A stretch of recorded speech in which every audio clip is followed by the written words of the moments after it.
नमस्कार, मैं हूं आपके साथ कविता थपलियाल और आप देख रहे हैं कंज्यूमर इज किंग। आज हम एक खास मुद्दे पर बात करने वाले हैं। कंज्यूमर अफेयर मिनिस्ट्री की ओर से कंज्यूमर प्रोटेक्शन एक्ट के तहत डायरेक्ट सेलिंग से जुड़े नियमों की अधिसूचना जो है वो जारी कर दी गई है। नए नियम डायरेक्ट सेलिंग से जुड़ी कंपनियों और ई कॉमर्स प्लेटफॉर्म का इस्तेमाल करने वाले डायरेक्ट सेलर्स पर भी लागू होंगे। इस विषय पर एक्सपर्ट्स के साथ हम विस्तार से बात करेंगे, लेकिन आखिर ये पूरा मामला क्या है, देखिए इस रिपोर्ट में। ग्राहकों के हितों को ध्यान में रखते हुए सरकार की ओर से कंज्यूमर प्रोटेक्शन एक्ट के तहत डायरेक्ट सेलिंग से जुड़े नियमों की अधिसूचना जारी कर दी गई है।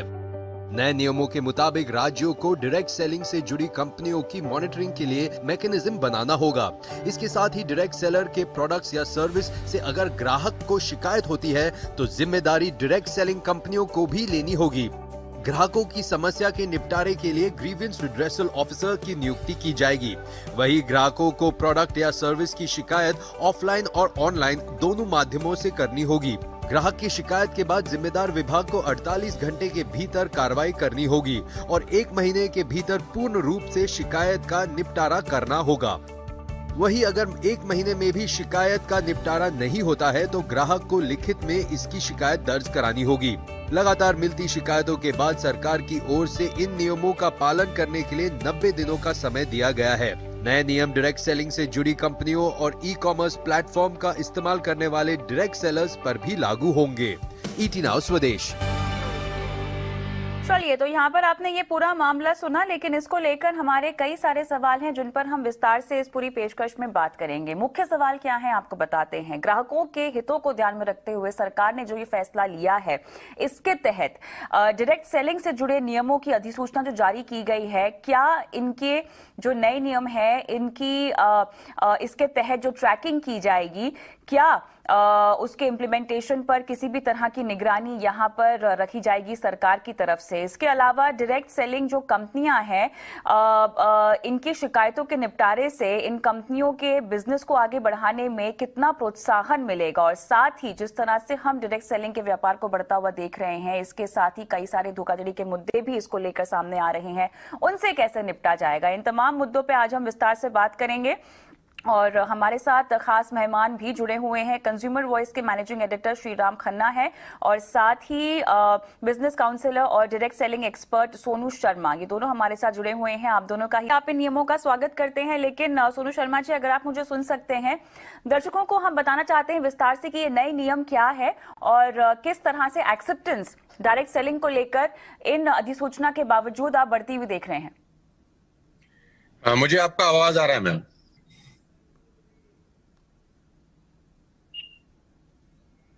Am I audible to all of you? जी, आपकी आवाज आ रही है हमें। मैं आपसे ये पूछना चाह रही थी कि जो नए नियम अधिसूचना के तहत जारी किए गए हैं, उन पर अगर विस्तार से आप बात कर सकें तो। ऑलरेडी ये पेंडिंग है, बहुत सालों से we all are waiting for that, और बहुत खुशी है मुझे आज, और ये सितंबर में भी इसका नोटिफिकेशन आया था और हम ड्यू था इसको, ये 1-2 महीने में आएगा ही आएगा। तो मैं बहुत खुश हूँ, अपनी पूरी इंडस्ट्री की तरफ से इसको वेलकम करता हूँ। और ये एक ऐसा कदम है गवर्नमेंट ऑफ इंडिया की तरह जो उठाया गया है, जिससे जो सही काम कर रही हैं कंपनियां, जो लीगल तरीके से बिजनेस बिल्ड कर रही हैं, जो नीति आयोग भी बोलता है कि 2025 तक की इंडस्ट्री करीब 65,000 करोड़ की होने वाली है। तो ये बहुत अच्छा कदम है। We all welcome this great step by government of India. और ये ऑलरेडी बहुत पेंडिंग था बहुत सारे सालों से, और ये नहीं होने की वजह से जो अच्छा व्यक्ति है, जो अच्छे तरीके से बिजनेस कर रहा है, जो अच्छी कंपनियां अच्छे तरीके से बिजनेस कर रही हैं, उनको भी बुरे लोगों के साथ ही एक ही टेबल पर रखकर एक आम आदमी देख रहा था। अब जैसे ये रूल्स नोटिफिकेशन आए हैं, रूल्स के फॉर्म में कन्वर्ट हो जाएंगे, तो ये बहुत अच्छा स्टेप है और सारी अच्छी कंपनियों को उसको वेलकम करना चाहिए। हम बाद में आते हैं, लेकिन सोनू शर्मा जी, आपसे मेरा सवाल यहाँ पर यह है कि कंपनियों कहा गया है कि वो एक मॉनिटरिंग मैकेनिज्म को कंपनी में स्थापित करे। ये किस तरह के मैकेनिज्म की बात हो रही है, किस तरह से इसको स्थापित किया जाएगा, इसकी ट्रैकिंग कैसे की जाएगी? कंपनी के लेवल पर अगर मैं समझना चाहूं तो जिम्मेदारी इस अधिसूचना के बाद कितनी बढ़ गई है ताकि पारदर्शिता मेंटेन की जाए? ये बेसिकली मैं आपको बताना चाहता हूँ प्रॉब्लम है क्या। प्रॉब्लम ये है मैम कि जितने भी लोग डायरेक्ट सेलिंग के नाम पर मनी सर्कुलेशन चला रहे हैं, ये एक्ट बेसिकली उन पे लागू होता है। बहुत सारे लोग डायरेक्ट सेलिंग के नाम पर मनी सर्कुलेशन प्रोसेस चलाते हैं। 1 रुपए का जो प्रोडक्ट है उसका कॉस्ट, उसका एमआरपी, उसका रेट इतना ज्यादा डिमांड किया जाता है लोगों से और वही बीच का पैसा लोगों में रोटेट किया जाता है। प्रॉब्लम यहाँ से शुरू हुआ। दूसरा प्रॉब्लम सबसे बड़ा उसके अंदर यह है कि रिक्रूटमेंट बेस्ड जो इंसेंटिव दिए जाते हैं कंपनीज के द्वारा उसको रोका जाए। रिक्रूटमेंट बेस्ड रीबाइंग का प्रोसेस बहुत सारी कंपनीज में नहीं है, सिर्फ रिक्रूटमेंट बेस्ड पैसा दिया जा रहा है जो मनी सर्कुलेशन एक्ट के अंदर भी इलीगल है। तो अभी इस लॉ के क्या कहते हैं फ्लोर पे आ जाने से बहुत सारी कंपनियां जो सिर्फ और सिर्फ मनी सर्कुलेशन चला रही है नेटवर्क मार्केटिंग के नाम पर, उन सब पे शिकंजा कसा जाएगा और सही कंपनी जो काम कर रही हैं उनको बहुत अच्छा काम करने का मौका मिलेगा। अभी मैं इसमें एक बात और ऐड कर देना चाहता हूं कि जितनी भी कंपनीज पिछले 4 से 5 साल के अंदर रजिस्टर्ड हुई हैं उसमें बहुत सारी कंपनी ऐसी हैं जो सिर्फ और सिर्फ मनी सर्कुलेशन कर रही हैं डायरेक्ट सेलिंग के नाम पर, और इसकी वजह से कस्टमर का बेहद नुकसान हो रहा है और एक कस्टमर को भ्रम की स्थिति बनी रहती है कि इतना पाक साफ बिजनेस, इतना शानदार बिजनेस को वो एक शक की नजर से देखने आता है, क्योंकि 10 अच्छी कंपनी रहती हैं और उसमें से एक बेईमान निकल जाती है तो बाकी सब लोग 9 को भी बेकार तरीके से देखना शुरू कर देते हैं। तो ये बहुत स्वागत योग्य एफर्ट है और इसका जैसा कि सर बता रहे थे कि इसका इंतजार बहुत बहुत सारे सालों से था और we are very thankful to the government of India कि ये फ्लोर पर आ गया है फंड। तो सोनू शर्मा जी, ये जो बिजनेस है ये कितना बड़ा है? और आपने यहाँ पे जिक्र किया पिरामिड और मनी सर्कुलेशन स्कीम्स का, जो कि डायरेक्ट सेलिंग कंपनीज कुछ चला भी रही थी। अब इस अधिसूचना के बाद इस तरह की चीजों पर, इन तरह के मामलों पर किस हद तक रोक लगेगी? इंडस्ट्री के विस्तार को लेकर ये कितना बड़ा कदम है? अभी फिलहाल अगर हम देखें तो मार्केट कैप के लिहाज से इन कंपनीज का कितना प्रपोर्शन है और कितनी जरूरत थी इस तरह की अधिसूचना की, ताकि ग्राहकों को यह समझ में आए कि उनकी हितों का ख्याल रखने के लिए कोई ना कोई है, एक बॉडी है जो जिम्मेदारी लेती है और आप अपनी शिकायत भी उन तक पहुंचा सकते हैं। मैम, सबसे पहले तो मैं आपके दर्शकों को और सब लोगों को बताना चाहता हूं कि पूरे हिंदुस्तान में डायरेक्ट सेलिंग जो अच्छी कंपनी है, जो सही कंपनीज कर रही हैं, एकमात्र ऐसा बिजनेस है जिसमें 100% वाइट की ट्रांजैक्शन होती है। आपको जान के बहुत हैरानी होगी और कस्टमर को मैं बताना चाहूंगा, जितने भी कंज्यूमर्स हैं, कि जो सही कंपनीज हैं उसमें कोई भी बिलिंग, कोई भी प्रोडक्ट अगर सेल किया जाता है तो उसके ऊपर प्रॉपर बिल कटता है। आप कैश ट्रांजैक्शन नहीं कर सकते हैं, नंबर 1। नंबर 2, उसके ऊपर जीएसटी एप्लीकेबल होता है जो गवर्नमेंट ऑफ इंडिया को कंपनीज डिपॉजिट करती हैं पर मंथ। नंबर 3, आपको जो भी कमीशन आता है वो टीडीएस करके, टैक्स कट के ही आता है। ये एकमात्र ऐसा प्रोफेशन है पूरे हिंदुस्तान के अंदर जहां 100% ट्रांसपेरेंसी होती है और लीगल सिस्टम अपनाया जाता है। आज ये करीब करीब 15,000 से 20,000 करोड़ रुपए का इंडस्ट्री है। नीति आयोग का खुद का ये मानना है, केपीएमजी का खुद का ये रिपोर्ट है कि अगर ये इंडस्ट्री सही रही तो 2025 तक करीब करीब 65 से 70 हजार करोड़ रुपए की इंडस्ट्री है, जहां एक आम भारतीय को रोजगार मिलने की अपार संभावनाएं हैं। आज हिंदुस्तान में आपको पता है कोविड-19 के कारण बहुत सारे लोगों को नौकरी की समस्या है, अनएम्प्लॉयमेंट अपने चरम सीमा पर है। ये एकमात्र ऐसी इंडस्ट्री है जो लोगों को अनएम्प्लॉयमेंट से मुक्त, जो प्रॉब्लम फेस कर रहे हैं लोग बाग, उनको एम्प्लॉयमेंट प्रोवाइड करा सकती है बनस्पत। इस पे आज ये जो नोटिफिकेशन आया है ये ठीक तरीके से अगर लागू हो जाए, क्योंकि ठीक तरीके से लागू होना बहुत जरूरी है। कानून तो हिंदुस्तान में बहुत सारे हैं, अगर वो इम्प्लीमेंट ठीक तरीके से हो जाए तो मैं आपको बता सकता हूं कि 2025 में ये एकमात्र ऐसा उद्योग है जो बहुत सारे लोगों को, हजारों लाखों नहीं करोड़ों लोगों को एम्प्लॉयमेंट प्रोवाइड करा सकता है। बिल्कुल सही कहा आपने। जहां तक एम्प्लॉयमेंटेबिलिटी की बात है तो लगभग 7 मिलियन से ज्यादा लोग हैं जिनको रोजगार मिल रहा है इस इंडस्ट्री के जरिए, और उसमें भी खास बात यहाँ पर यह है, उल्लेखनीय बात यहाँ पर यह है कि 50% से ज्यादा तो इसमें महिलाएं हैं। जी सोनू जी। मैम, हम लोग जब इस नोटिफिकेशन के ऊपर चर्चा कर रहे थे बहुत साल से, I am in the industry from the last 20 years, हम लोग का डिमांड था कि कोई भी व्यक्ति डायरेक्ट सेलिंग कंपनी जब तक एक x amount government of India को डिपॉजिट नहीं करता खोल ही ना सके। हमारे बहुत सारे सजेशंस थे, बहुत सारे हम लोगों ने सुझाव सरकार को दिए, प्रीवियस गवर्नमेंट को भी दिए, और ये जो ये नया गवर्नमेंट है यहाँ पर भी बहुत सारी मीटिंग्स हुई। बैक टू बैक फिक्की के साथ हम लोग कोऑर्डिनेशन में थे, टच में थे कि एक लमसम अमाउंट भी as a security amount deposit कराए कोई भी कंपनी अगर अपना डायरेक्ट सेलिंग बिजनेस शुरू करना चाहती है। बिकॉज होता क्या है, 4 कंप्यूटर लगाए, 4 लोग बैठे और अपना डायरेक्ट सेलिंग बिजनेस शुरू कर लिया और डायरेक्ट सेलिंग के नाम पर कुछ भी ऊट पटांग बेचना शुरू कर दिया। वो प्रोडक्ट बेचने शुरू कर दिए जिसका रीबाइंग ही नहीं है, वो प्रोडक्ट जिसका क्वालिटी बहुत खराब है, वो प्रोडक्ट जिसका प्राइस इतना ज्यादा है कि एक आम आदमी की पहुंच से बहुत ज्यादा है।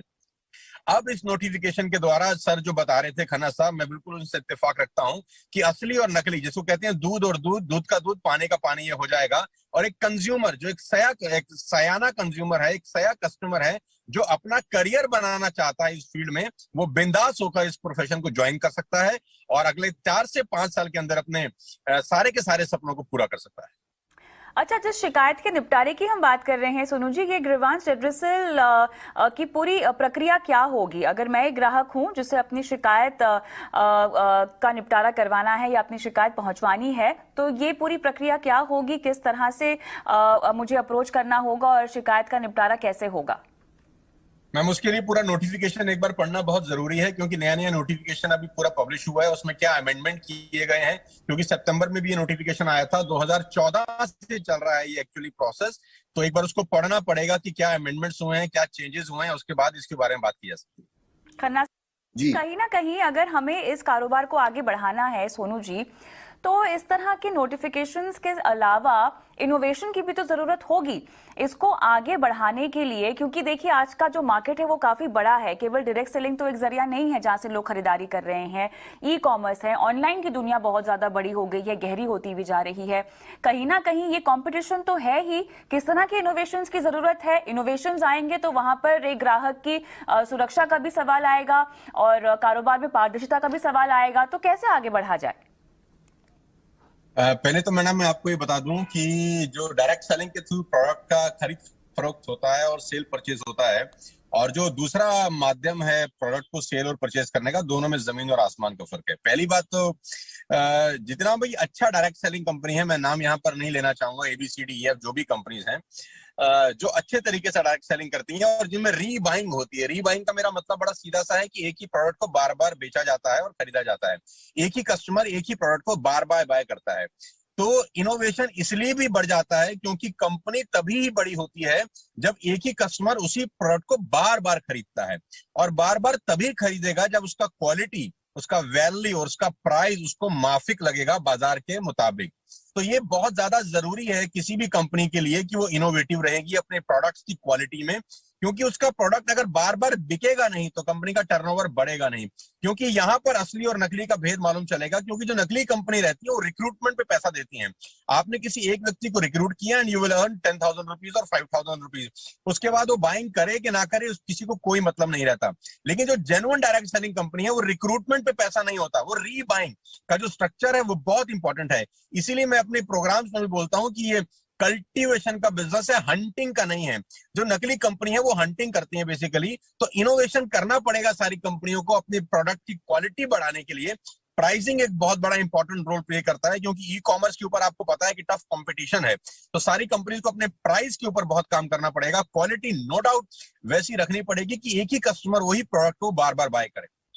महिलाओं के रोल में सोनू जी कितना और इजाफा हो सकता है? क्योंकि महिलाएं कहीं ना कहीं as an employ trust factor भी लेके आती हैं, स्पेशली अगर मैं कस्टमर पॉइंट ऑफ व्यू से देखना चाहूँ।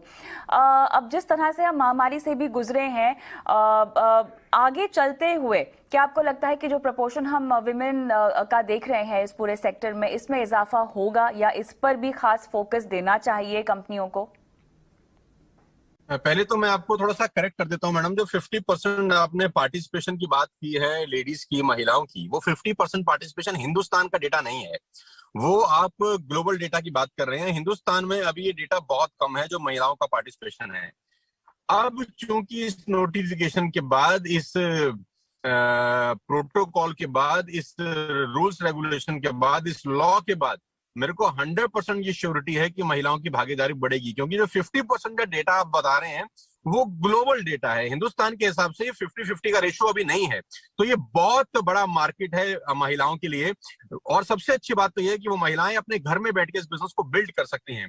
वो सिर्फ घर में बैठ के अपने बच्चों की परवरिश के साथ साथ, अपने इनलॉज को देख रहे, अपने हस्बैंड की सर्विस के साथ साथ अपने घर में बैठ के इस बिजनेस को बिल्ड कर सकती हैं। उनको एक कॉन्फिडेंस मिलेगा। दरअसल रजत बैनर्जी जो है इंडियन डायरेक्ट सेलिंग एसोसिएशन के चेयरमैन, उनके जरिए जो स्टेटमेंट आई है, मैं वही स्टेटमेंट का जिक्र यहां पर कर रही हूं, जहां पर उन्होंने खासतौर से लिखा हुआ है कि 50% यहां पर महिलाओं को लाइवलीहुड प्रोवाइड किया जाता है इस सेक्टर की वजह से, की तरफ से।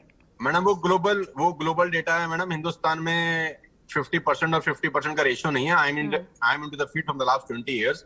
अगर मैं प्रोग्राम करता हूँ कहीं 10,000 लोगों का, तो उसमें 1,000 लेडीज होती हैं और 9,000 जेंट्स होते हैं, राइट। तो वो ग्लोबल डेटा है, वो बिल्कुल ठीक कह रहे हैं, लेकिन वो डेटा ग्लोबल है। इसीलिए मैं ये कह रहा हूं कि ये बहुत बड़ा वैक्यूम है, एक बहुत बड़ा अपॉर्चुनिटी है महिलाओं के लिए कि वो फ्रंट में आ सकती हैं और उनमें काबिलियत है। महिलाओं में मैं हमेशा से मानता हूं कि पुरुषों से ज्यादा काबिलियत होती है इस बिजनेस को बिल्ड करने की। अब वो एक सेफ सिक्योर एनवायरनमेंट में इस बिजनेस को बिल्ड कर पाएंगी इस नोटिफिकेशन के बाद। और मुझे ऐसा लगता है कि आने वाले 4-5 साल के अंदर बहुत बड़ा काम हो सकता है इस फील्ड में ड्यू टू दिस नोटिफिकेशन। चलिए, तो मेरे ख्याल से यहाँ पर एक बार फिर से ग्राहकों की सुध आई है, जिसके चलते हमने ये अधिसूचना और ये नियम जारी होते हुए देखा है। एक बार फिर से डायरेक्ट सेलिंग जो एक सेक्टर है, लगातार सवालों के सर्कल में घिरा रहता है इन टर्म्स ऑफ पारदर्शिता, और जिस भी तरह कि यहाँ पर मनी मेकिंग प्रैक्टिसेस हमने होती हुई देखी हैं पिछले दिनों, इसको लेकर कवायद एक बार फिर से शुरू होती हुई दिखाई दे रही है। उम्मीद करते हैं कि ये सेक्टर आगे बढ़ते हुए कॉम्पिटिशन को फेस करने में कामयाब रहे। बहुत बहुत शुक्रिया आप दोनों का इस खास पेशकश में शामिल होने के लिए। कंज्यूमर किंग में आज के लिए इतना ही, मुझे भी इजाजत दें।